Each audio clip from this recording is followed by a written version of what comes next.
All right, so real quick, I had a commenter ask what settings I run for my sport mode on the Multistrada 1200. So here it is.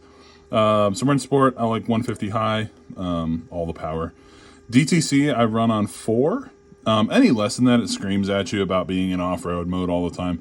And to be honest, with it on 4, I've never noticed never noticed it really kicking in or limiting what I can do on the bike.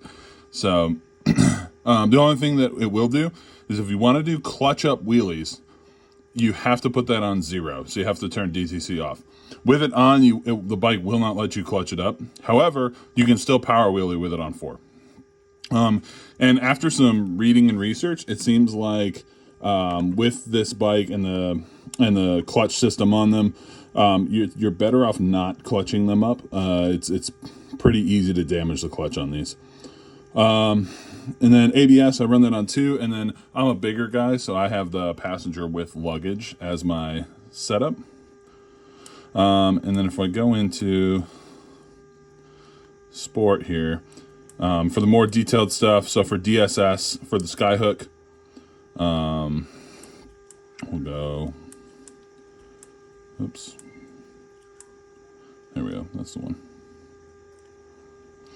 So in terms of this, I have front set on medium. I have rear also set on medium. And then preload I have pushed up a little bit to 16.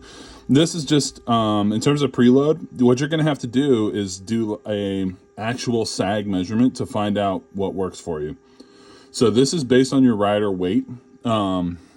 Essentially you want to measure the suspension unloaded, then measure it loaded with you sitting on it, get someone to measure, and then figure out how far the suspension dropped.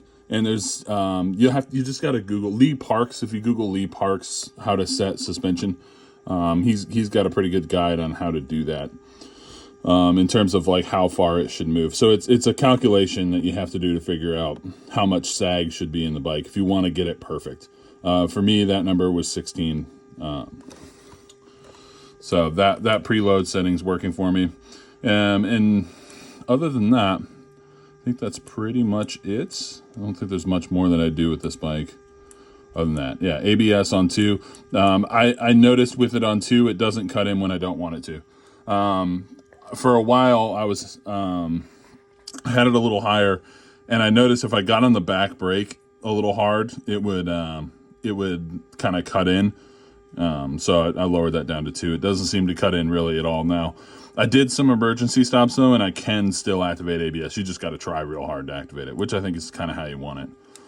Other than that, I think that's should about cover it. I could just pull up my other modes here. To be honest, I mostly ride in sport mode. Most of my riding is for fun at this point. I don't commute on the motorcycle or anything like that right now. If I did want to look in, so here's touring. Oops, let's switch to touring. So big difference with touring is that the 150 low, I do like that for like a longer road trip to have that smoother power delivery. And then I run DTC a couple steps higher and then ABS on 3. And then I use urban as my like rain mode. So with this one, 100 horsepower, but I have DTC up at 6. Again, I kind of use that more like a rain mode. Yeah, that should about cover it. Thanks for watching. Hope it helped.